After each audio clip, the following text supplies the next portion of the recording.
Hey everybody, it's Ashley. I wanted to put together a quick video today to talk about how to confront disappointment or what you may feel is a failure, and how to move past it in a positive way and hopefully not hold any grudges or resentment or anything. So the reason I decided to do a video about this, I wasn't planning on it. The reason I decided to do a video on this is because I've had several things that have kind of compounded over the last week or so in my life, in different areas of my life, that resulted in me feeling really discouraged or disappointed, and really just kind of sucks the wind out of your sails. And it's interesting because in life in general, but also in a part of this business venture that I'm a part of, we are always telling people and promoting, the idea of being more positive in your thinking, in your speaking, in your behavior, right? And that's really easy to say and do when you feel like things in your life are on track. You're seeing growth in your business, or you're having new career opportunities, your kids are doing great in school, your marriage is improving, you're losing weight. I mean, all these different things, like you're hitting your goals. But then when times and certain events and things crop up that kind of go against that exactly, that's when it really becomes essential to take all of these things that you're learning, I'm learning, about how to approach disappointment, failure, whatever, in our lives and actually put them into practice. Because without these kinds of situations or events, you would never have the opportunity to apply what you've been learning. So that being said, it's interesting whenever I think about all the emotions that I've experienced as a result of these events the last week, and it's interesting because it ranges from sadness to anger, frustration, disappointment, hurt, feeling bad for yourself. It just wondering what if, why did this happen, around and around and around. And very quickly, quicker than I ever have. So here's my first tip, right? Hear the emotions, hear the voices go through your head when something like that happens. It's impossible to ignore them, right? But what's really crucial is that you put a deadline and a boundary on those thoughts. It's like, okay, I've processed this from this perspective. I know what my emotions are telling me about how I want to react to this person or how I want to handle this situation.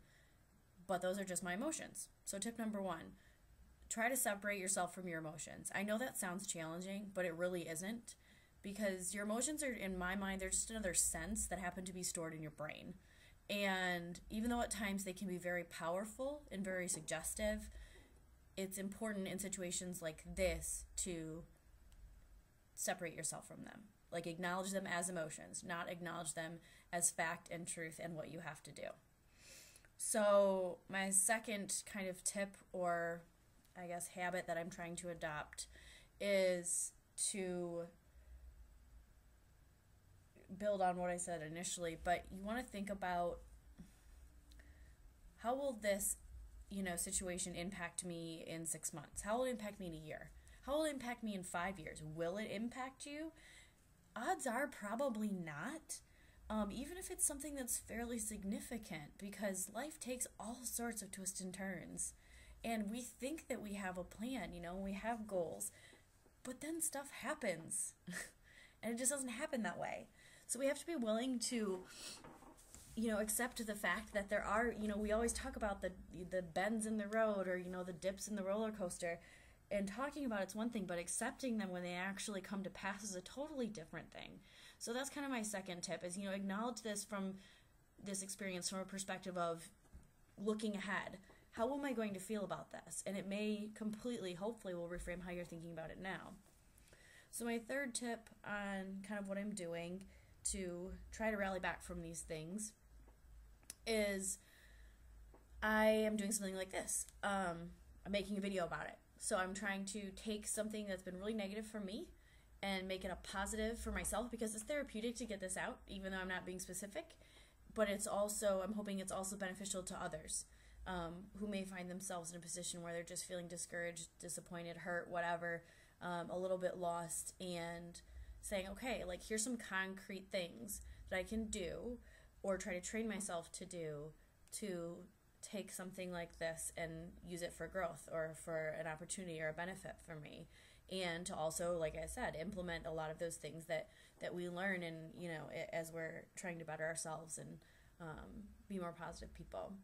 So my next tip is to, basically it's my last one, I think, because that's the only thing I have left to do that I've thought of, is to give yourself like 3 action items or tasks, that are what I would call check-offable, meaning it's concrete and finite. You know when it's been accomplished and what you need to do to accomplish it, that pertain to whatever situation, is at the forefront of your mind, is causing you distress.